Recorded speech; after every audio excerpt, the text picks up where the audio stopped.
एक छोटी कहानी से शुरू करना चाहता हूं।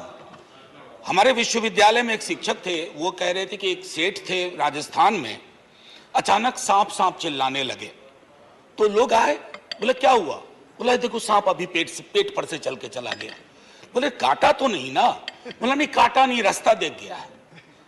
So when I rise today, Professor, this is my quote. Everyone in the house knows. Note of your use. Sir, ये तो मैंने कहा है. Sir, Go ahead. Sir, I would want all of you to give me uninterrupted time. I'll not speak anything which is going to prick you or disturb your rhythm. What I wanted to say, sir, असल में कई वर्ष पूर्व भी देखा इस देश में, आज भी देख रहे हैं। जब बहुत बड़ी सत्ता आती है ना, तो कई ख्यालात आते हैं। कुछ अच्छे होते हैं और कुछ लगता है जिसको हम कहते हैं लोएस्ट हैंगिंग फ्रूट। मैं और मेरी सीनियर कलीग जया जी, हम लोग बात कर रहे थे, इतने पावर का करोगे क्या? कम है क्या? इतने राज्यों में सरकार है, केंद्र में सरकार है, 303 का बहुमत है। उसके बावजूद अगर किसी निर्वाचित सरकार को लेकर के ये आपकी प्रणाली हो, कार्य प्रणाली हो, जहां की सुप्रीम को 11 मई को सुप्रीम कोर्ट का ऑब्जर्वेशन हुआ, मेरे कई कलीग कह चुके हैं। संभवतः हमारी सरकार ने सोचा होगा कि वेकेशन में जाने से पूर्व उनको कुछ ऐसा पकड़ा दो कि अवकाश में भी वो सोचते रहे इसके बारे में। तो उन्होंने 19 मई को ये ऑर्डिनेंस लेकर के आए। तो अब जजों का काम था कि इस पर लगातार सोचते रहे। सर, इससे पहले कि मोटा मोटी कुछ बिंदु पे मैं आऊं, मेरे कुछ साथी वो जिन्होंने लोकसभा में वोट किया है, most likely they will do the same here.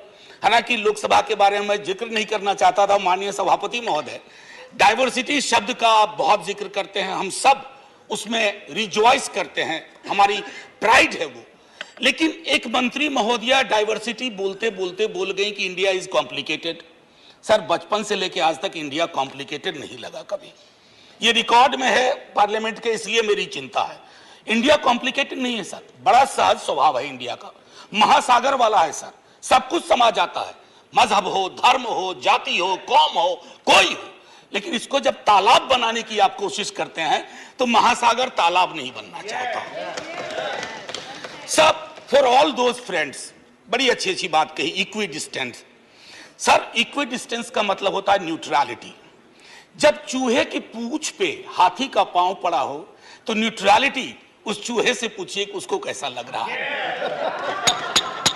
तो मैं समझता हूं, इसलिए सर एक शेर अर्ज किया है, आज बड़े शेर पढ़े गए हैं, सुधांशु जी ने पढ़ा, तो मैं भी एक अर्ज करता हूं सर।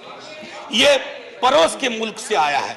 तुम तकल्लुफ को भी इखलास समझते हो फराज, तुम तकल्लुफ को भी इखलास मतलब ट्रू फ्रेंडशिप, तुम तकल्लुफ को भी इखलास समझते हो फराज।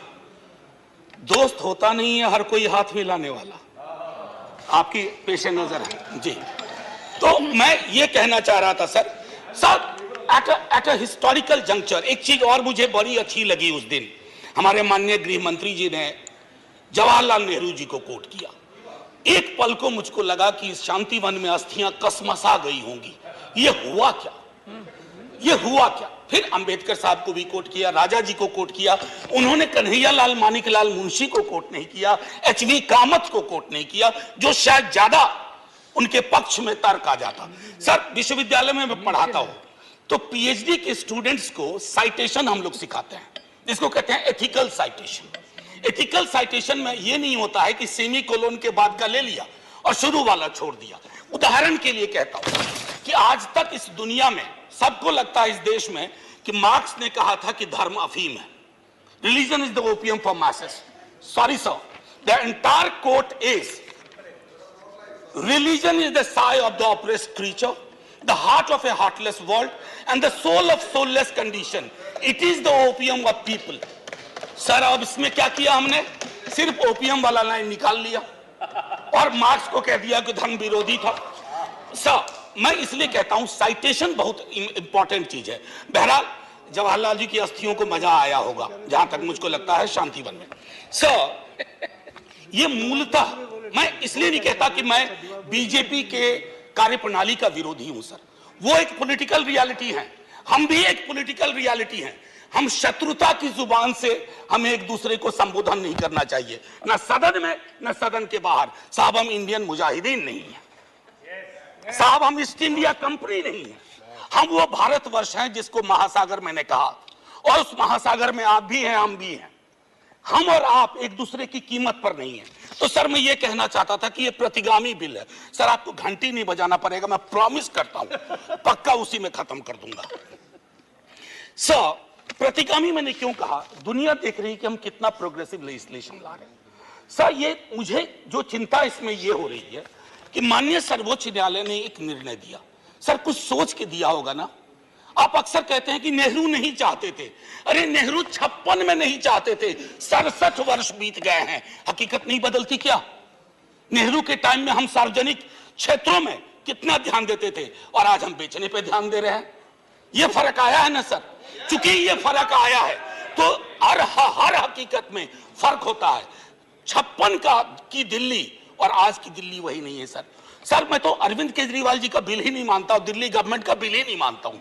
मैं तो ये मानता हूं कि सर अगर ये प्रयोग सफल हुआ, अगर सांप ने रास्ता देख लिया, तो कल को उन पर भी गाज गिरेगी जो आज न्यूट्रलिटी और इक्विडिस्टेंट के नाम पर न जाने क्या क्या सोच रहे हैं। सर हम तब भी आपके साथ होंगे, ये तो गारंटी है सर, हमारे पास कोई विकल्प ही नहीं है।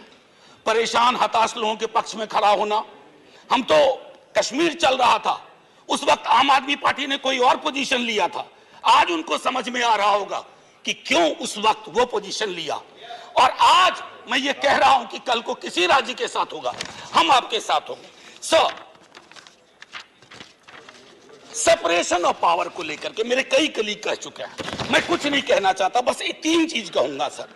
अगर ब्यूरोक्रेट्स मिनिस्टर को उत्तरदायी नहीं है, सर ये अराजकता को जन्म नहीं देगी क्या? मैं दिल्ली की जनता, अगर मैं दिल्ली सरकार हूं, मैं दिल्ली की जनता के लिए उत्तरदायी हूं।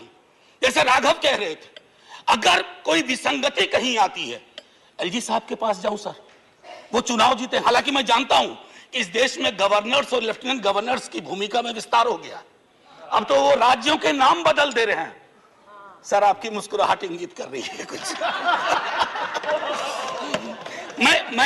मैं ये कहना चाह रहा था सर, और मैं समझता हूं कि ये बात मैं कह करके, और 239AA के बारे में जो बातें कही गई हैं मैं उसको दोहराना नहीं चाहता।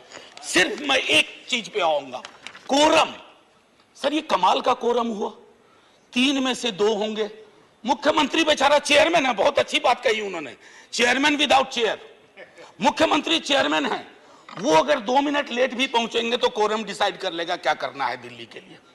Sir it is not quorum, it is actually an instrument to decimate the very idea of elected government.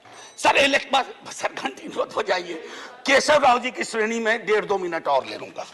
Sir एक सोल डिस्क्रिशन का मामला आया है, सोल डिस्क्रिशन, और ये मैं आग्रह करूंगा माननीय गृह मंत्री जी से, हमारी महामहिम राष्ट्रपति के लिए भी जो संदर्भ आते हैं ना, to aid and advice of the cabinet or the ministry, sir उनका भी सोल डिस्क्रिशन नहीं होता है। ये तो एक तरह से मुझे सोललेस डिस्क्रिशन दिख रहा है, आत्मा विहीन डिस्क्रिशन। सर ये उसमें नहीं फिट बैठता है। सर एक और चीज, मैं अभी कल गूगल कर रहा था सर, फेडरलिज्म पर 2 बहुत महत्वपूर्ण कोट मिले इंटरेस्टिंग लोगों की, एक चंद्रबाबू नायडू जी का, एक नवीन पटनायक जी का। वो कोट मैं पढ़ना नहीं चाहता हूं, बस मैं बता देना चाहता हूं। आखिरी सर, ये पेशे नजर तमाम लोगों के जो कहते हैं, अपील करते हैं कि साहब मदद करो इस बिल पे, तो दुष्यंत जी कह के गए थे कि उनकी अपील है कि हम उनकी मदद करें, चाकू की पसलियों से गुजारिश तो देखिए। सर ये चाकू पसलियों से कह रही है हमारी मदद करो। सर ये आसान मामला नहीं है। जय हिंद सर, जय हिंद।